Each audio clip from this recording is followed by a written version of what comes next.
Kumpeo the Flash Channel Uganda tukumyo ne senior Tamale Mirundi the political analyst omusajja amanyikiddwa mu ggwanga muno nti yebigambo ebimuvaamu bizimba eggwanga ate birina kye bitugattako. Bwe tujja n'okumpeo n'okulwaliro nga twakava mu okuteekayo omugenzi Jacob Oulanya ate mu kaseera kano kennyini bali mu kusementinga sikasementi akasembayo. So mukulu Tamale Mirundi twetaaga otubulireko omukulu Oulanya taata okuvayo n'agamba nti kituufu yattibwa gavumenti eno yaweebwa obutwa. Embeera eno senior Mirundi ogirabawa ate kiri kitya? Sometimes I use Chiganda proverbs that you have seen. The Muganda will tell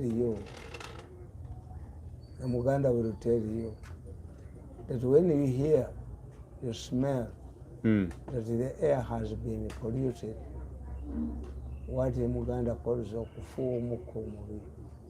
A Muganda can tell what's done it, depending on the level of the stomach, what he has eaten. That's why Muganda says that the bad smell resembles the one who has done it. Why is this government accused of killing people? This is the question. When Kaira was assassinated, immediately after takeover, Kaira was a minister in Museveni's government, a former UF commander. He met with Museveni in Tripoli, where Gaddafi disputed the guns to them, and Museveni was always complaining about Kaira's amateurism, that Kaira could create trouble for them, attack without planning, and they would be pursued while retreating in his base. So Kaira was wiped out. Basically, they got the weapons Gaddafi gave them. Kaira attacked Lubiri barracks, which was a futile attack. Therefore, why didn't the public believe that Museveni had killed, the government had killed Kaira? Because Kaira was a powerful person, a Catholic, a DP man, and a freedom fighter.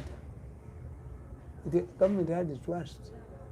Why didn't the government choose? Why was not accused of killing Dr. Kiseka? Dr. Kiseka died almost in the same way. He died while he was being taken to Europe. Hey. Kiseka had the hospital. He probably used to invoke Kiseka Hospital. But he died while he was taken to London. He died on Dr. Friday. Samson Kiseka? Yes. The former vice president. Why wasn't the government accused of killing Kiseka? Another person died, Professor Sibang. Why wasn't the government accused of killing Professor Sibang? And many other Ugandans are dying. Prominent Ugandans have died. Why is it that these days government is accused of killing its own people? I go back to my proverb. I've seen proverb that ekizi chifana nomuni. Ekizi chifana nomuni. Yes. When they say you are the one who has polluted the air, then it means that the people who are choosing you know what you have eaten. Absolutely. When you talk about poison, I've been poisoned 5 times. And as a result, a preventive measure, I drink a cup of a tampeko of charcoal every day. My elder brother, who is a professor in medicine, Professor Sal, manufactured charcoal tablets for me to move with them. Everybody we have been talking about poison. So when this man, the old man, you see, if you want to get the truth, you talk to a madman, talk to a man in anger, talk to a baby. This man is in anger. He does not care what happened yesterday. Has lost his son. Even if you give him 50 million, it's useless. Why? Is it the current expenditure oh, this is the last payment you have given him. Oh yeah, I get Because it. all of the promises will not materialize. He knows out of experience. And to create, he has created a situation, and let's now translate it wrongly. Aye. But this man has created trouble for you. You cannot exhume the body. You were accused, but Yomusi was featured prominently in this, accused Museveni of killing Nebanda. And he's a minister now. Nawe bakuwa obutwa I obwonyi. was poisoned 5 times. Nego tewafa. No, because of preventive measures. So the question of poisoning is real. So if Oulanya, because we cannot know, who corroborates Oulanya's conversation with his father? Was it in writing? Or the old man is annoyed? Because it could be that a change is related to Oulanya. When they were pursuing the replacement of Oulanya by your change, the old man was happy. Things were inside the house. When Museveni rejected a change, or somebody from northern Uganda, the old man became a berserk. Has lost. So you must understand this. May I know what it means? What I have learned about Westerners, the Banyankole, they are good people. I worked with them, have a Banyankole wife with the children, but my problem is their simplistic approach to issues. And even me, who has suffered for 9 years, my children have not gone to good schools. My mother has not received a tablet of Panado from Museveni. Hey. All of my books that I printed were blocked. My t-shirts, all of the money has been blocked. But Afena Muhozi chose me on one of his team. This is the nature of the Banyankole. The users. No. For them, they are good people. Afena Muhozi knows I support him. But doesn't Afena Muhozi know that we are starving as a family? My children are not going to good schools. My wives are not doing business well because we injected the money in Museveni's campaign. For 9 years, Museveni has not given me a single coin. Has not even given my mother a tablet of... but my mother was the only Muganda who was attacked by Baganda rioters. Why? Supporting Museveni. How did Museveni reward me? He threw me to the Kasasiro.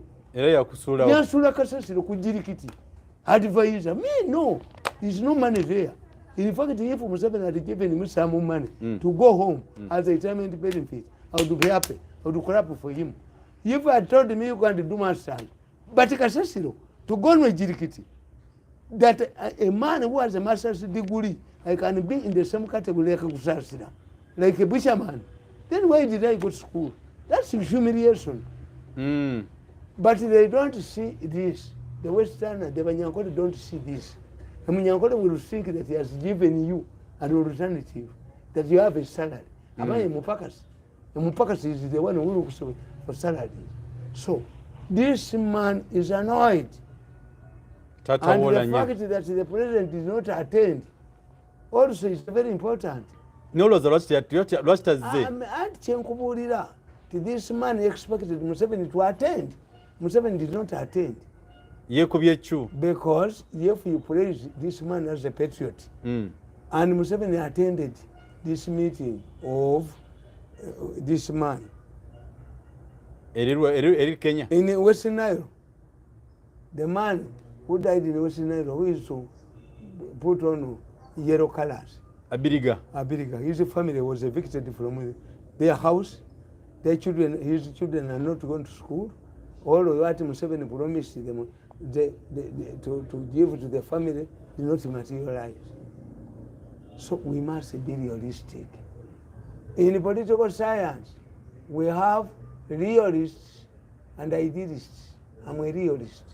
I can understand if they come, if NRF comes to bury my mother, when they have not given her even a tablet of Panado, I will mobilize a group, beat them up. Even Museveni cannot send him go to my mother. When do you remember him? Her? We should ashamed these people if their culture is different. But after being in power for all of these years, they would know how to conduct themselves. How is my mother always asks me, Nemukamawo eyankubye okugulu naye talina kyampadde. Tebayinza kumpa. I must accept omukolo waabwe to put me in his underpants. Nzikiriza njoge. Nina okukkiriza lwabwoga njoge bagobe basule kasasiro. Katumumme ssente katumwafuwaze ajja atufukamire. Sisobola nja kuba ebiraka mu mpale. Nja genda waffe nkuba amatafaali. Ndabakolera. Bwe muli banga muli basomi. You will pay me. But I cannot succumb to pressure. Never. I cannot work with them again. To get what? I'm 65. I was humiliated 10 years ago. Bagenda kumpati. Kakati nze bwe ndaba abakambu waddaabo. I accept. Ye Taata Oulanya bannange. Yes. Oli omusajja abadde mukambu. Agambye nti ewaffe tebajja nakwogererayo. Ewaffe tebalyogererayo. Bajja bakubirayo. Nabakolera emyaka 14 with the devotion and dedication.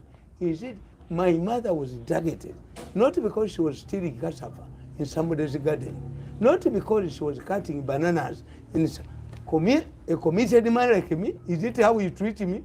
It should be me to go and kneel before them. Never. No. These people are not, they don't understand public relations. Much as I support Afende Moyozi, I cannot sit with those people he selected because I've suffered. My family has suffered. The only consolation I have is that my children are intelligent. But otherwise, we are depending on loans from banks. I must go to a work, so that he puts me, I bring it out recordings, bring the machine, they will never get it. I will go back home and make bricks, but I will never be humiliated in life. No. So I support the man 100%. Taata Oulanya omwanye buwanye. He would have torn even the man in the pieces. Among yalese kibasa ngafukamidde. Among yali kimubye. Gwasikidde omwana wange. Ewaffe mulinnyayo. Bine motoka nibazookya.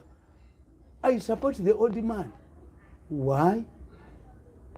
Because that old man, even if Oulanya did not tell him, has been bombarded, has been humiliated, has been fed on many information, some of which is bad, some of which is good. How can this, all of these things, used when Oulanya, the fight between Oulanya and Kadaga, the fight between, after his death, the fact that he was taken to US, the fact that he comes back, he's reading in the newspapers. The old man is informed, in other words. He has been affected. You beat up my son, you targeted my wife, you poisoned me 5 times, I lost my job, you have killed all my political opportunities. It should be me to kneel, and let me kneel before you. Need to come before me. Need to come before me. Yes. Muleke mbafukamirire bategeera nti nze nogenda ewaabwe mbafukamirire baba akuba omwana wange ne banjoga ne bakuba mukazi wange ne batujoga buli kamu konna nze nina okubafukamirira nze nina ogenda ewaabwe mbafukamirire nze nina okufukamirira lwabwogo. We are human beings. We are not made by carpenters. Your Excellency, Mr. President, I served you with dedication and loyalty. This is not the way you would be treated. For 9 years, and I should go and become under Tumweba's president's office. Never. He was provoking me to kill Tumweba's. They battered my son. What did the government give me? They targeted my mother. What did the government give me? Nothing. I was poisoned 5 times. What did the Mirundi family do to this government? I want to know. What Luabogo is in a position to tell us. What did we do to him? Because he's a Muko, he's their government. what did I do to Lwabogo to warrant all of this that has befallen Mirundi's family? And I'm telling you, that man has told you, has expressed his anger. When you go somewhere, the government vehicles will be burnt down. They are facing with anger because they think that when they put you, they give you a job. They do this, they do this, they do this. No. I even need counselors because of what I've gone through for 9 years. Absolutely. I wake up at night and cry. My mother curses them every night. Is it the people you joined? Yes, I tell her. The Baganda have a proverb, when you have a problem with the people, don't blame your head, blame the feet. The feet lack brains. Nange Samanya, I didn't know. By being committed, by being loyal, by doing what I did, that I was digging my own grave. You didn't know? I didn't know that I must be a testicle. God created me as a testicle, a study testicle in somebody's underpants. I support this old man, and I will travel there. And this is going to be to characterize everywhere they go, to buy the prominent people. Because they think that when they dish out money, that the people are cancelled by money. No. Have you paid, has Museveni paid a tablet of any drug to my mother who was crippled by Buganda riotas? Is it how I would be paid? No. Even if you suck, because Lwabogo believes, he thought that I wanted the job. No, I will never work in this government again. So removing this money to give it to another side does not help me. Sucking Kabushenga and others and Nakalema, how do they calculate into my pocket? Nekuru bamaze okumuumuza. Ne bamugoba nfunira wa. Ng'obutabe wange ne bwogenda olwaliro njagala tugende kati ewange. Olaba obutabe bwa Museveni obujjudde. Enkofiira nakabanga be. T-shirt nakabanga be. Buli kintu kyonna. I'm a man over 65 years. You forced me to cry. When I have injected all my money, ntadde mu kintu money. Enkya ne mukeera ku makya. Mirundi wuno alina ffe. Which one comes first? Which one comes first? Is it to give me my money or to list me? Even without money, I can support you. I will support this young man. But you see, abatutunuli abatusekerera bakusasira ne bajja ne bakimase naye nabakola ki basajja mmwe nabakola ki Lwabogo nakola ki? What did I do to you? You provoked the battle. Fight, stand up as a man and we fight the battle. I will continue exposing the recordings. Address the real issue. I don't provoke the war. You started the war. Nino genda mfukamizi bateke murugosi Lwabogo nteke murugosi. Nakkiriza, I gambled with my life. I wish I was involved in an accident when I was going to see myself. Yes. Abana bange babonye family yaffe ebonye twabakola ki? Mange bamukubye ayina ki? Nina okukkiriza njogebwe, nina okujogebwa, sijja kujogebwa. Ekyo tekiriyo. I will make bricks at home. I will go home. But I will never work in this government again. Ne kakato ekyo kyekituufu omusajja musupporting. N'olowooza kigenda tutwalawa parliament kigenda girekawa ekyo oluvannyuma olugamba nti government yatta Oulanya. The man has expressed his anger as I always express my anger. Ebikolimo by'enkoko tebitta kamunye, but you see how many kamunyezi singa enkoko obungi batujoge. Kati omusajja akibalaze ewaffe tebalirinyayo, ewaffe tebajja kuligenga, ewaffe tebalirinyayo, tujja kuba tubattireyo bane motoka zaabwe tuzooki. Which one comes first? An old man like nabakola ki? Nabakolera with devotion, with dedication. Ne ssente zange ne baziremera, n'obutabo bwange tebabusasula, buli waka bujjudde bwe buti. nga Museveni yandagira tisaati ezo nagabangabe obukofiira nagaba bugabe nabakolaki nina okukkiriza nkomewo I cannot be a minister in Museveni's government sobola kubeera minister kasa government empya tewali siribeerako minister mu gavumenti ya Museveni ekyo tekiriyo ne bwabumpa siyinza bukkiriza because of what I went through. What I want is to be private. Oba bampadde oba tebampadde anti balokole naye I want to be a private man, but I don't want to be to hear the word minister or state house or Kero house in my blood surges because of what I went through. So I sympathize with this man and I support Northerners. Why? They have the courage. If it was a Muganda would do mama to be a police. Omwana nga bamuse nakebukenya yakawanga mudde super express yanga. When it comes to my home it will be terrible.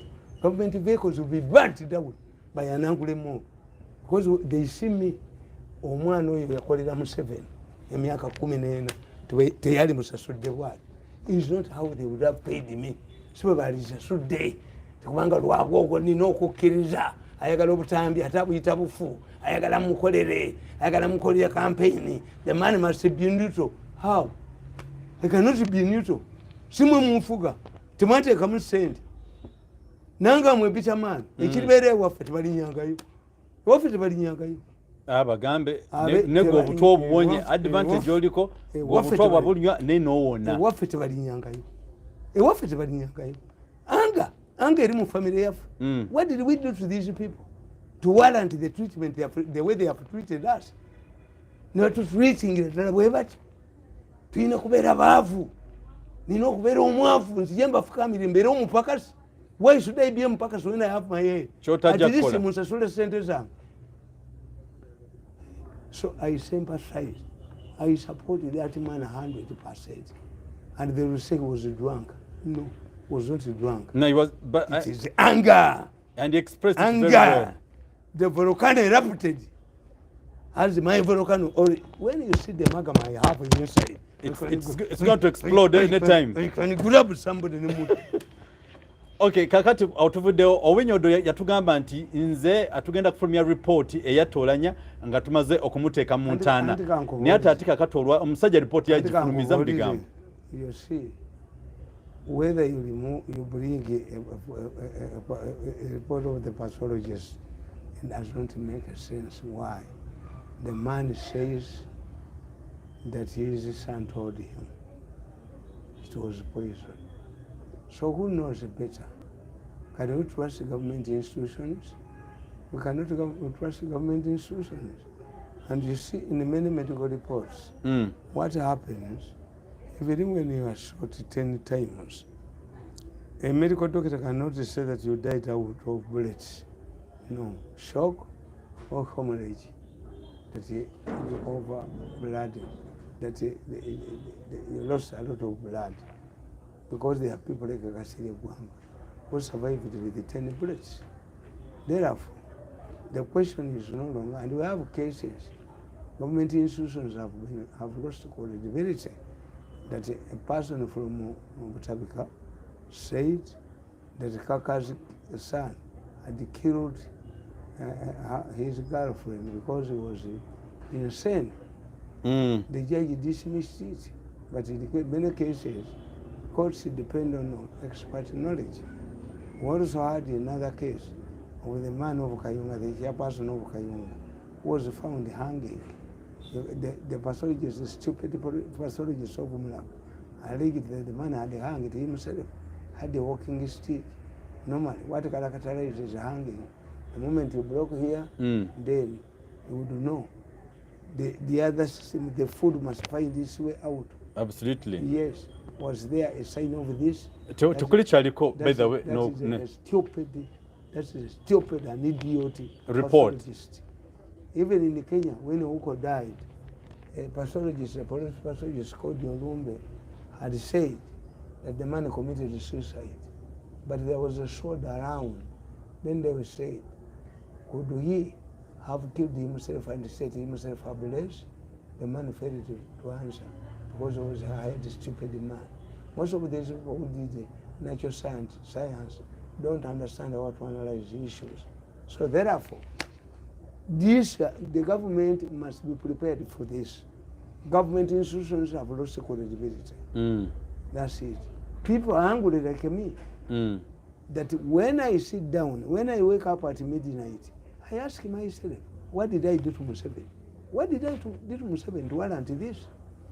Because they gang it up against me, accusing me of abusing the first lady. I could not take up the appointment as advisor. Why? First of all, it was a law. It was law. A general cannot be a platoon commander.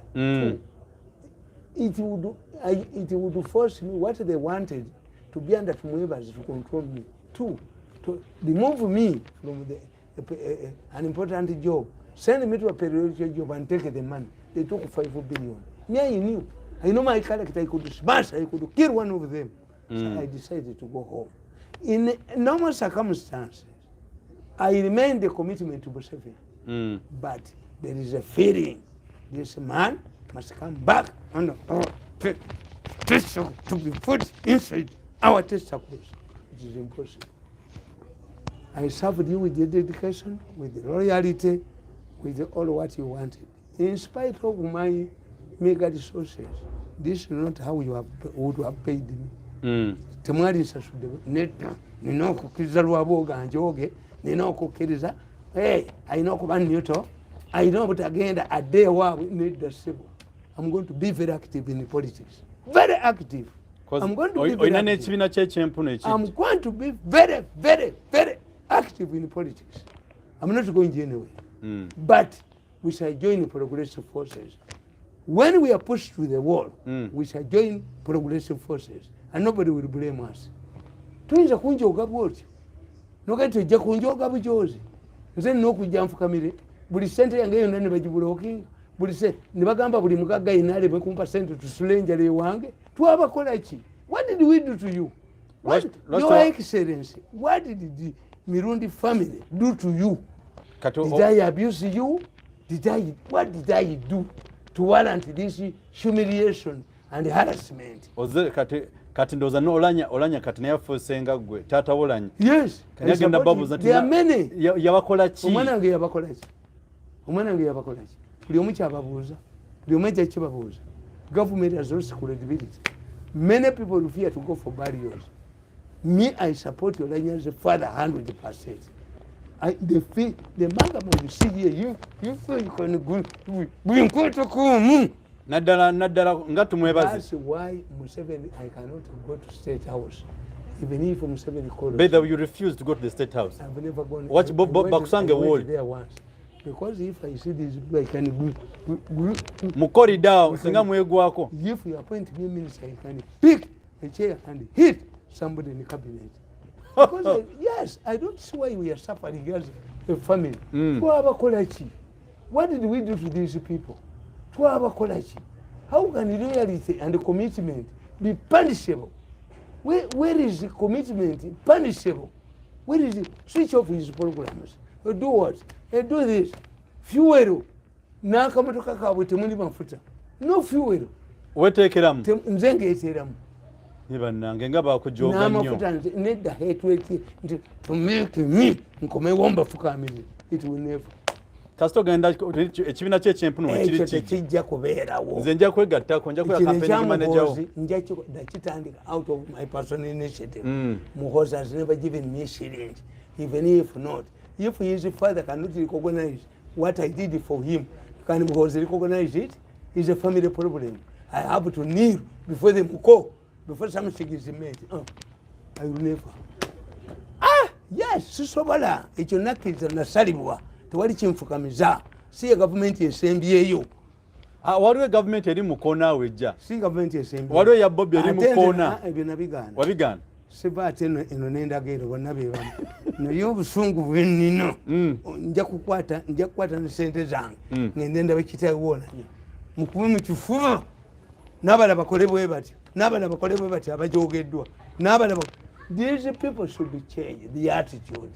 Abantu aba bakoledde They should recognize them in a positive faith. Nti nze omusajja abaana bange ne bawulira nti kusaasira afunye nina okuddayo kubanga nagaana okunjooga nina okuddayo bajooge nina okuddayo bateekeyo bajooge mbeere eri nga banfuga be banjooga no am above these advisory things siyinza kubibeeramu ebyo ate bampita embeera eno bampita gende mu state house anti baagala gwe bakolera akati bwe katuuka dombo yajja ofonayo sente ne bazimulyako yetaba na sente fe tetuba na sente olina okgenda obeere kweni byesi oboogerere naye nga sente bazitutedda gweolimbwa bubwa twakoowa okubeera hunting dogs. Ekintu kya Taata Oulanya kigenda kukola za parliament bwe naddamu okutula. What do you expect to, what is likely to see? The Baganda have a proverb. Omumpi wakoma wakwata. But I'm seeing a trend in the change of Northern Uganda politics. Because I heard very well when Olombi was talking about. He divided the country into two. Olombi. Luke Olombi. Yes. He was dividing the country into two. Because he must be following my argument that how many votes do they have. Akati is saying Northern Uganda comes from Tororo and follows the equator. That's what he says. He mentioned many people, presidents, speakers, one. This is how our government, our country is polarized. And I talk about whenever I see what is happening, I remember Yugoslavia. Yugoslavia had it total for many years, like M7. And as he left, Yugoslavia was divided into 4 independent states. I'm very worried. Temuyinza kujoga babakoledde.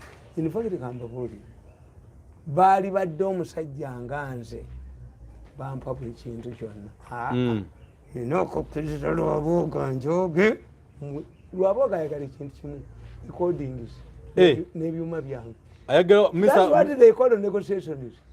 Ayagala omukwase omwemiso yo. Now denounce the recordings and give us the recorder. Tebali bidabako.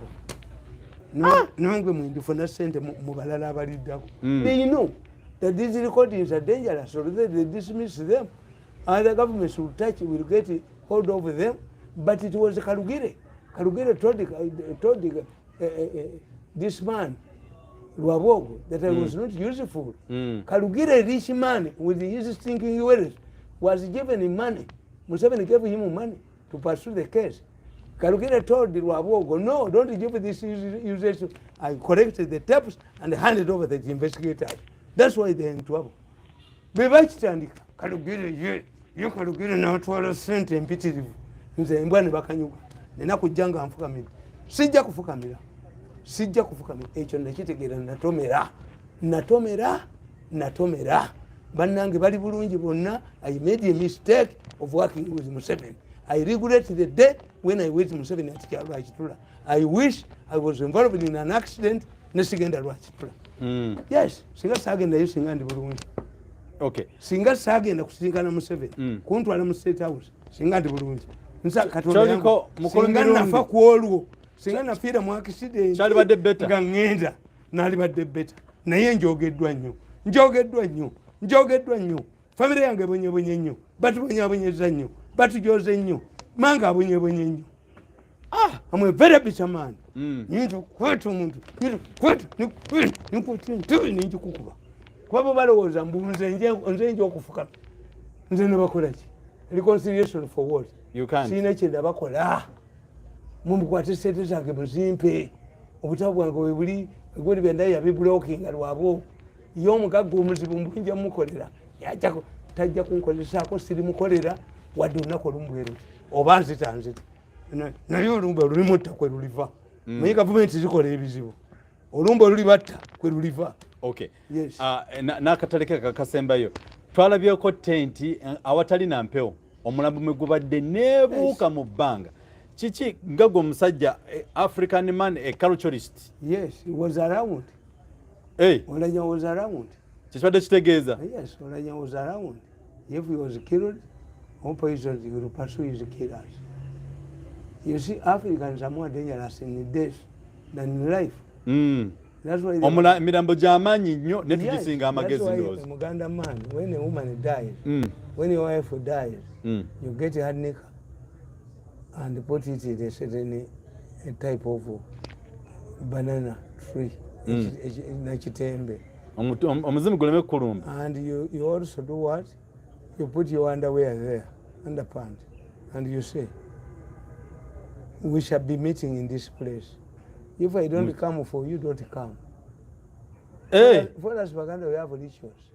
Before you announce, you inform a widow that your husband has died. There are rituals that must be performed.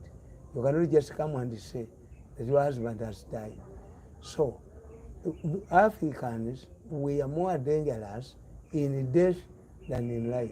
Why? They probably, our ancestors who come in Mizimu, in what, in speech, they normally come and they call us Abadia Mary. Those who eat food. They say, are you joking with me? Am I a Mary? The moment you cease to eat food and go to the toilet, you are more dangerous. I don't think that the Bible tells us when Jesus ever went to the toilet. Jesus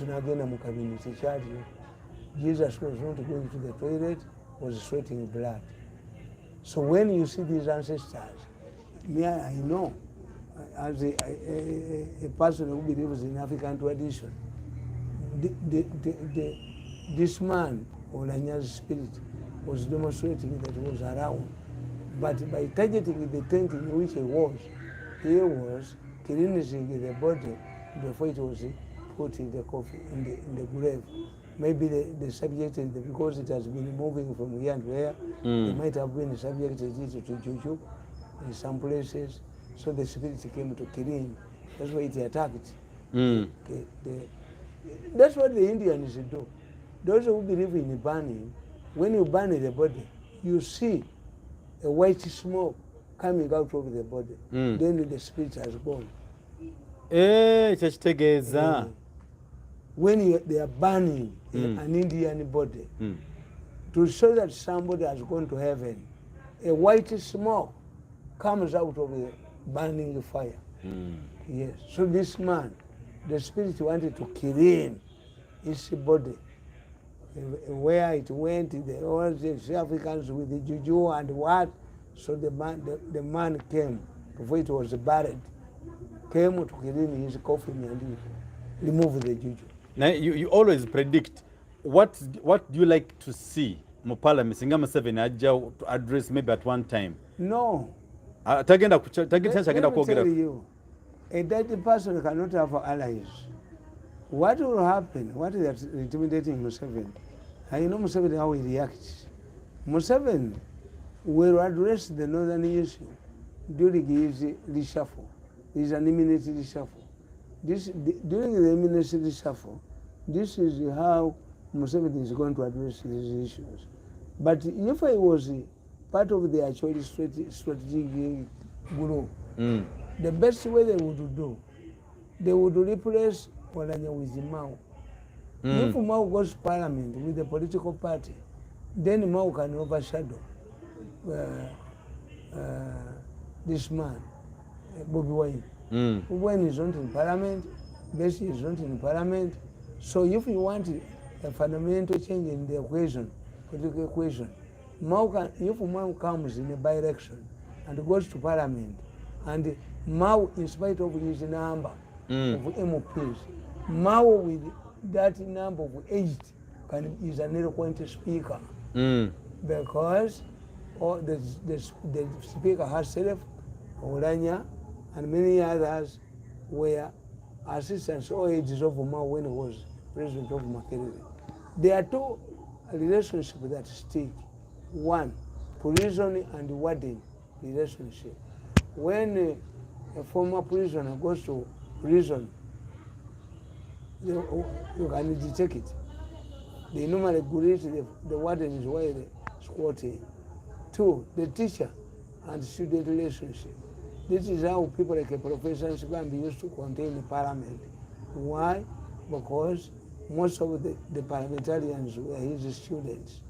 So if Mao comes to parliament, this speaker will have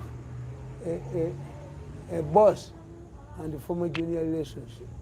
And Mao is an eloquent speaker, very eloquent. Why did this man, of all people, choose Mao to translate for him? Yes. What if Mao told us lies? People can interpret. So, if the Acholis, instead of intimidating Museveni, I think what the Acholis would do to elect Mao in a by-election. Mao is the leader of a political party. No leader of a political party is in parliament. Basically, is not in parliament. The UPC man is not in parliament. And Nope is not in parliament.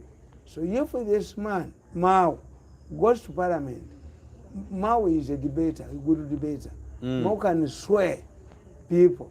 We need Mao in this parliament. But if, because Museveni cannot appoint him a minister, Mao cannot be a minister in Museveni's government, the way I see how ministers are harassed. Ministers are harassed. Those you see going into committees are actually not stolen the money. They're just frauds.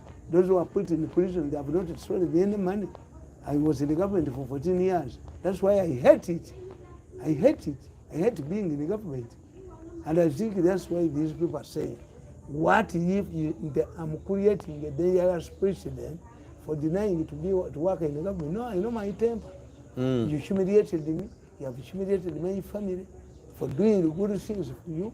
I don't think that Museveni will ever see a person who abaganda bakuita kuyiwayo omwoyo overnight mubiri kuyiwako mubiri ndiriddeyo Museveni mubiri naye bw'obala was a minister. I can't be a minister, an advisor. I cannot be an advisor. I want my freedom because I know you. I know you. Whether I'm a minister or not, I know.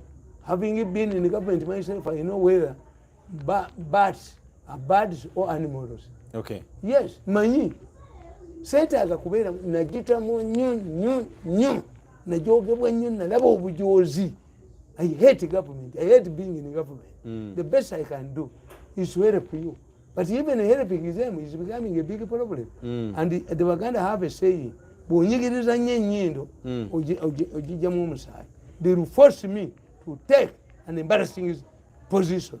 As a political analyst, I'm telling you. As a political analyst, tumaliriza. Singa bana abacholi bevamu ne bagamba, please, enough is enough. Tewasa kuluba parliament. Ate batya. The body is already buried. Is it going to be exhumed? No. No. What the old man was saying was political rhetoric, but with the impact that even actually who will die, they will say that he died of poison. Why? The Baganda have a very good proverb. A person with a co-wife cannot die in natural death, natural causes. Yes. Kakati abacholi baba bategedde bakugamba nti n'oli ow'amagye naye yafa butwa. N'oli yafa butwa. But the question will arise, should we continue sending our people there or we should be out of government? Because these are new arrivals. Naye wale bintu no government bayina okumanya ono omusajja ono gwe bayita owa Kamwenge tumwebaze yatugamba nti Oulanya's death eringa eyalwa eyagundi eyamayombo anti ye yeteeka nnyo ku mayombo. Mayombo was not a killer. This man is a killer. Yeteeka nnyo ku mayombo. I'm like Mayombo. Mayombo was not a killer. Who accused Mayombo for killing people? You were indicted. This man was indicted to Hague. Yes. So he doesn't have any credibility at all. He talks about this to blackmail the government. Museveni would have sacked him a long time ago because he has been talking about Muhozi.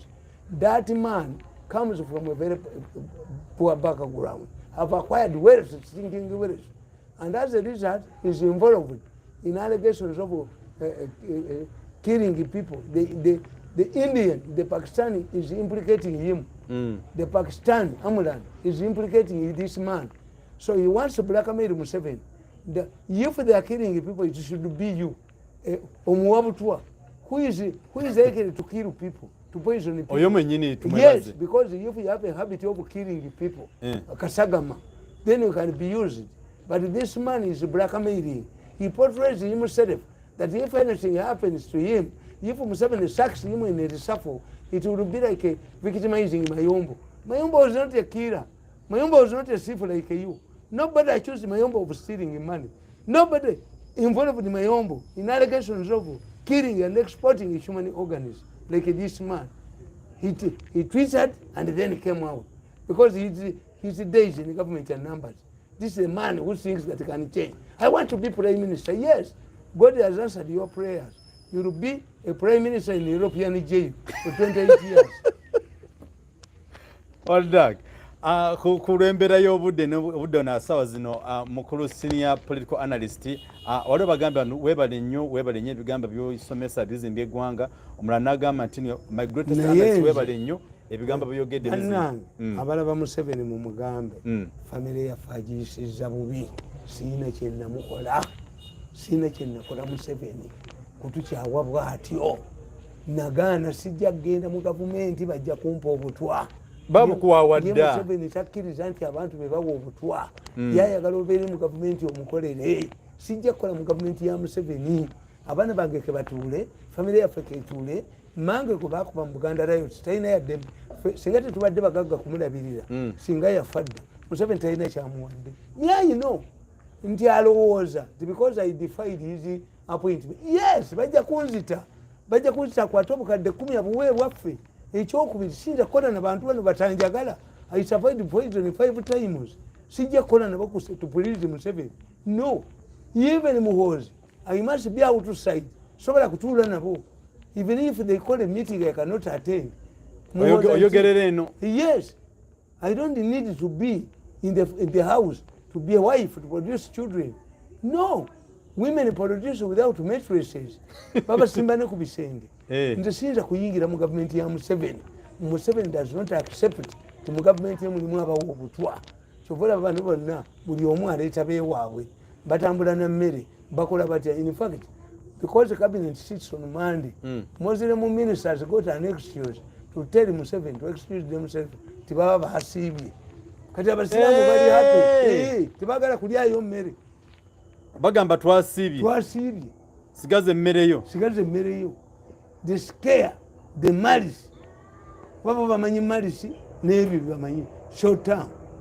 Naye nze simanyi kye nakola President Museveni sikimanyi sijja kukolagana na Lwabwoga atola oba Lwabwoga asinza Museveni amaanyi n'agaana okunsasula nenkuba tisa nagaana okusasula obukofira nagaana obusasula nze sirikolako na Lwabwoga era siryogerako naye njagala okubuulira amazima ga Katonda. I will never talk to Lwabwoga. Even God cannot reconcile me with Lwabwoga. What I can do, we can drive in the same lane but in different cars. You can drive in the same lane but different cars. Nebwa alikola chi tajja kukwata ku recordings tajja kukwata ku byuma byange byayagala. Yo dinawa se the taps bali bampise ekyakwa zilingenda naye nalingenda kubantu ku kitebe kyabwe ekyobujozi katuukeyo ba ndi mumazi nako kama tumwebaze kalize n'entwe yako. We are bitter people. Museveni is presiding over a bitter cabinet. Batunze ebyabo babasibye makomera abantu babasibye bakoze batya Museveni tanyega nokwata omukazi ga nasali atalina mwana nosiba nokwata babagemire nobaleetera omwana n'omuteeka kugundi kwata oyagala bakoleki abanyankole bayitirize fitida malice eyitidde mba western is their weakness. They must abandon it. If Ngozi takes power, I will advise him to abandon the malice. It is a part of the western. Ne power najitwala abajagala ngabawera bali wani aliwo. Senior Bobby Wine. Oyetali wo cannot market himself beyond Buganda. Nakano kazi kana kasajja kemengo akagufu kemengo kani akagufu kemengo kaliya sente mayiga kaliya sente ku Lwabwoga bana kagenda kwengani akanioko tukubani kaduka ntiyagala bukulembeza ina formula abakalimba kyobola owinyeddolo yagendayo you can be vice president ngakaje ngabaganda kabajjawo ako kayina kyokwogera. In fact kambabuli sekito ayogerera abasuubuzi asinga mayiga vali kubanga baganda tuli mu business kyobola banyiga ne banyiga mbunkomewo mbafukamiri tosobola sijja kubafukamirira family yange kefo obwavu kubanga nalekayo nava mu DP nenkola ensobi nezyankolera Museveni with dedication loyalty nebanga navumye mukyala we nengenda nekolera ebyange bannemeseza okukola nkomewo siridda sijja kudda ekyo nekibala nafiirwa nabala bubi ekyuma nekikuba bubi kyankuba I gambled badly. I sold it on credit. Yes, I sold it on credit. Kale. Bannange bonna bali bulungi except me. Nina okugenda nzikirize bantoge. Tebajja kunjoga. Siridda mu gavumenti. No. Bwe baba nga bannaddiini bansasula sente zange. Okay. But I'll never work in this government again. Awo tugenda kuma olunaku olwaleero tujja kutandika olunaku olw'enkya omukamange mubeezi baffe tuyanzage mukole senior Mirundi. Tekiri siridda mu gavumenti ya Museveni sirigiddamu ekyo kyonna kibanoonya kunjooga nkomewo mbakolere